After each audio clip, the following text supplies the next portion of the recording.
Bienvenidos a este nuevo tutorial en vídeo en el que vamos a ver cómo utilizar capas de ajuste y las herramientas de sobre y subexposición para realizar conversiones perfectas a blanco y negro. La imagen original ya es bastante monocromática, sobre todo por lo apagado de sus colores, pero destacando los azules y verdes que aparecen sobre todo en esta parte central de la imagen. Podemos empezar directamente suprimiendo la información de color desde el menú Imagen, Modo, Escala de grises.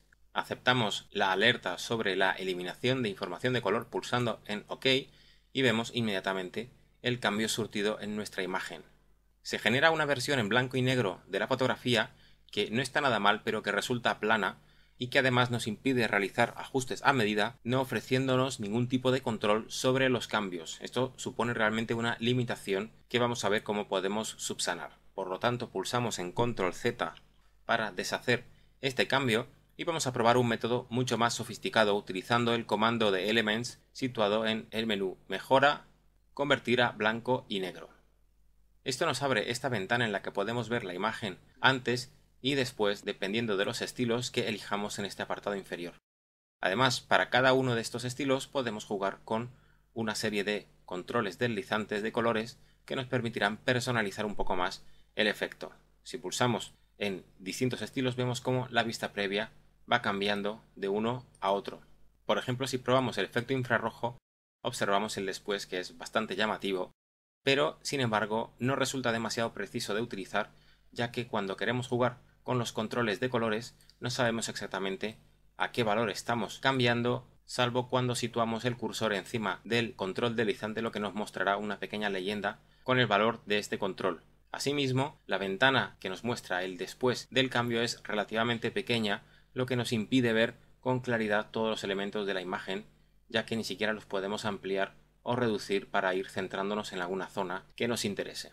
Por si fuera poco, cuando pulsamos en OK se aplican los cambios y ya no podremos realizar más cambios sobre la imagen anterior, de modo que tendremos que deshacer los cambios y volver al menú Mejora, Convertir a blanco y negro para volver a intentar realizar los cambios que nos interesen. Así que pulsamos en Cancelar para evitar utilizar esta herramienta, por lo menos en este ejemplo, y para realmente tomar el control sobre nuestra imagen y sobre la conversión vamos a utilizar las capas de ajuste. En este caso vamos a empezar utilizando una de tipo tono y saturación, haciendo clic en este icono y eligiendo la opción tono-saturación.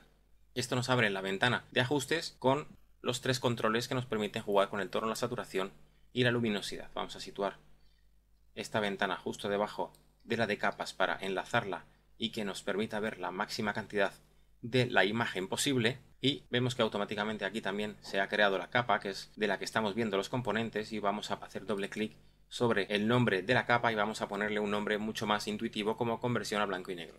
Aquí lo que hacemos es reducir directamente el control de saturación al mínimo, a menos 100.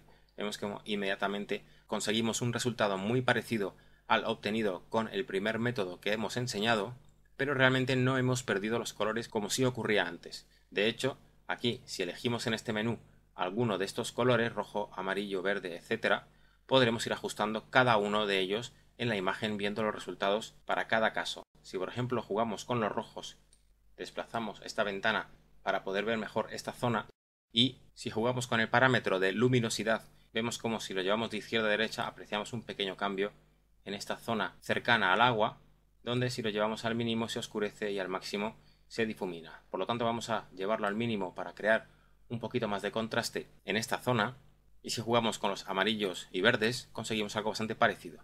Si pulsamos en amarillo vamos a volver a dejar esta ventana en esta posición y llevamos la luminosidad al máximo, lo mismo que hacemos con los verdes para añadir un poquito más de contraste, aclarando algunas zonas de las colinas. Si jugamos con los cianes y los azules, veremos que el resultado es mucho más evidente.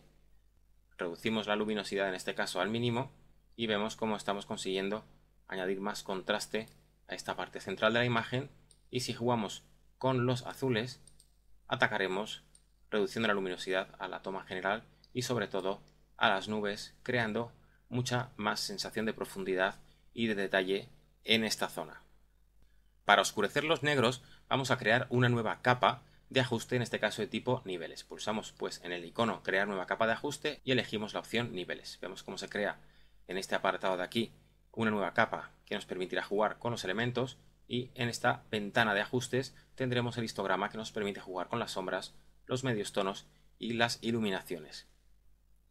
Pulsaremos la tecla Alt del teclado e intentamos subir las sombras, que conforme lo vamos haciendo vemos cómo aparecen esos negros. Lo vamos a dejar en una posición bastante reducida, quizás 11 puede estar bien, justo en el momento en el que vemos aparecer los primeros excesos de sombras, por ejemplo en este apartado de aquí.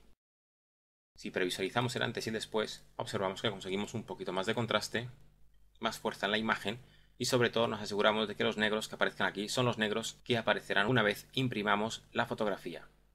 Realmente lo que estamos consiguiendo es que los píxeles más oscuros de la imagen sean realmente negros. Asimismo vamos a jugar un poquito con el control de medios tonos y lo vamos a reducir solo un poco, hasta quizás 0,95, y si previsualizamos el antes y después, observamos que hemos añadido un cambio sutil pero que realmente mejora la composición. Para conseguir más detalles en elementos de la imagen, vamos a empezar duplicando la capa fondo. Hacemos clic pues en la capa fondo, pulsamos por ejemplo en la tecla Control J, lo que nos crea una nueva capa que aparece aquí como fondo copia. Vamos a aumentar un poco esta ventana para verlo más claramente de este modo, y vamos a jugar con la sobre y subexposición. Incluso podemos renombrar esta capa como sobre y subexposición, y empezaremos jugando con la herramienta de subexposición. Para ello nos vamos a este icono y elegimos la opción subexponer. A continuación tenemos que definir el tipo de pincel, el tamaño y el rango que vamos a utilizar. Esto se hace en la barra de opciones de aquí. Elegimos en primer lugar un pincel difuso, por ejemplo haciendo clic aquí.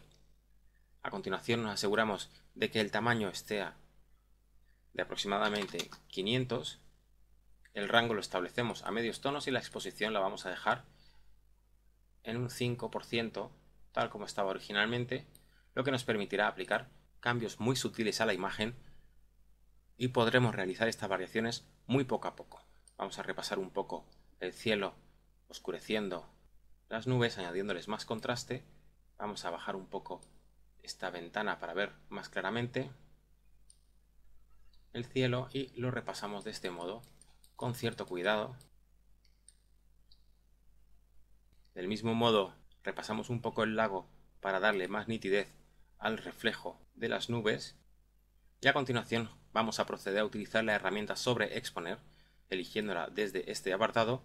Vamos a centrarnos en un tamaño de 400 píxeles, el rango medios tonos también, y la exposición vamos a, en este caso, reducirla de nuevo al 5%, y lo que hacemos ahora es repasar algunas zonas, como por ejemplo estas piedras de aquí, para darles algo más de claridad, lo justo para dar más impacto a nuestra imagen.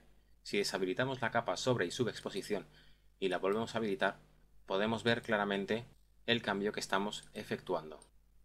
Finalmente, si lo que queremos es poder realizar ajustes más adelante, bastará con que salvemos la imagen desde el menú Archivo, Guardar en formato PSD o TIFF.